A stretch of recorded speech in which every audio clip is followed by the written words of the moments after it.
Hello everyone, কেমন আছেন সবাই? আশা করি সবাই অনেক ভালো আছেন। আমিও অনেক ভালো আছি। আজকে আপনাদের সাথে শেয়ার করব নতুন আরও একটি ব্লগ। আর এই ব্লগে থাকছে আমার একটা খুবই পছন্দের খাবার, সেটা হচ্ছে মাছের মাথা আর ছোট আলু দিয়ে টক রান্না। আর এই টক রান্নাটা আমার বরাবরই পছন্দ। তো আজকে টকটা তৈরি করব জলপাই দিয়ে। আর যার জন্য আমি নিয়ে নিয়েছি এখানে আদা, রসুন আর পেঁয়াজ, সঙ্গে নিয়েছি গোটা জিরে। এটাকে একসাথে ব্লেন্ড করে নেব। যে গরম পড়েছে, শিলপাটায় বেটে নেওয়ার মতো ধৈর্য আর কুলাচ্ছে না বাবা, তাই তো বের করেছি চটজলদি মেশিনটা। আর ব্লেন্ড করে নিতে জাস্ট 1 থেকে 2 মিনিটের মতো সময় লাগবে, তাতেই হয়ে যাবে। আর আমার ব্লেন্ড করে নেওয়া হয়ে গেছে, একেবারে মিহি করার দরকার নেই, জাস্ট ব্লেন্ড হলেই হবে। আর এখানে আমি 2টা রান্না করব, যার জন্য একসাথে বসিয়ে দিয়েছি। একইভাবে যে মশলাটা ব্লেন্ড করেছি সেই একই মশলাটাই আমি দোনোটাতেই দিয়ে দিব। একটাতে মাছের মাথা শুধু টমেটো দিয়ে টক করব, আর একটা জলপাই দিয়ে ছোটো আলু দিয়ে টক করব, এটা আমার জন্য। আর টমেটোর টকটা হবে ওদের বাবা মেয়ের দুজনের জন্য। তো প্রথমেই আমি মশলাটাকে তেলের মধ্যে দিয়ে নিয়েছি, আর দিয়ে দিচ্ছি পরিমাণ মতো লবণ, হলুদ গুঁড়া, মরিচের গুঁড়া, একটু সামান্য পরিমাণ ধনিয়ার গুঁড়া। সব কিছু একসাথে দিয়ে ভালো করে নেড়ে চেড়ে নেওয়ার পরে একটু পরিমাণ মতো পানি দিয়ে দিব। পানি দিয়ে মশলাটাকে ভালো করে কষিয়ে নিব, তেলটা ওঠা ওঠা ভাব পর্যন্ত। তারপর মশলাটা কষিয়ে নেওয়া হয়ে গেলে এর মধ্যে দিয়ে দেব মাছের যে মাথাগুলো ছিল, সব কিছুই আমি একসাথে দিয়ে দিচ্ছি টকের জন্য।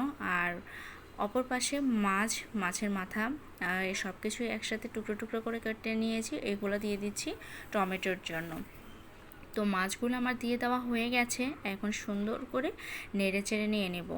এরপর দিয়ে দিব পরিমাণ মতো পানি। অনেকটা সময় নিয়ে এটাকে ফুটাইতে দিতে হবে, মাছটাকে খুব সুন্দর করে কষিয়ে নিতে হবে। আর মাছের মাথার মধ্যে সব কিছু মশলা ঢুকে যাওয়ার মতো করে সুন্দর করে রান্না করে নিতে হবে, না হলে কিন্তু আষ্টে গন্ধ লাগবে, খেতে ভালো লাগবে না। তো এখন আমি সুন্দর করে এটা ঢেকে রাখবো 5 থেকে 10 মিনিটের জন্য, সুন্দর করে কষিয়ে নেব যাতে সুন্দরভাবে রান্নাটা হয়ে যায়। আর এদিকে মাছের মাথা যেটা, সেটাতেও একটু পানি দিয়ে দিয়েছি, এটাকেও ঢাকনা দিয়ে ঢেকে দিলাম। তো সব শেষে আমার এটা কষানো হয়ে গেছে, এখন আমি এই মাছের মাথাগুলো উঠিয়ে নেব।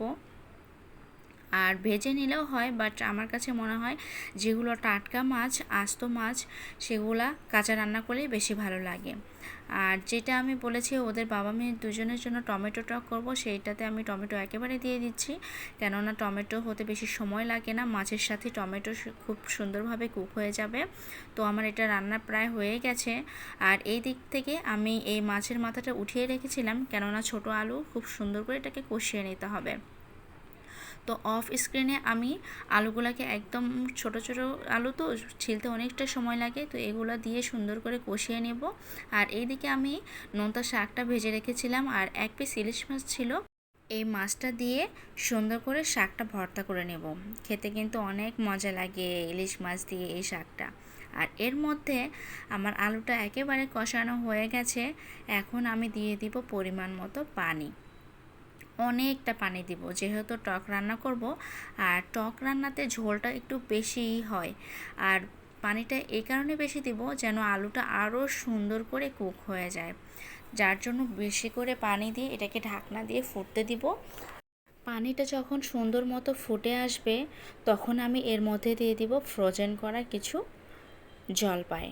আর এই জলপাইয়ের টক খেতে কিন্তু অনেক মজা লাগে। আর এখন এটা সুন্দর করে ঢাকনা দিয়ে ঢেকে রাখবো একেবারে জলপাইটা গলে যাওয়া পর্যন্ত। তো আমার পানিটা একদম শুকিয়ে গেছে, ঝোলটা অনেকটা কমে গেছে, এখন আমি মাছটা দিয়ে দিচ্ছি। মাছটা দেওয়ার পরে আর বেশিক্ষণ রান্না করতে হবে না, কেননা সব কিছুই আমার কুক করা হয়ে গেছে।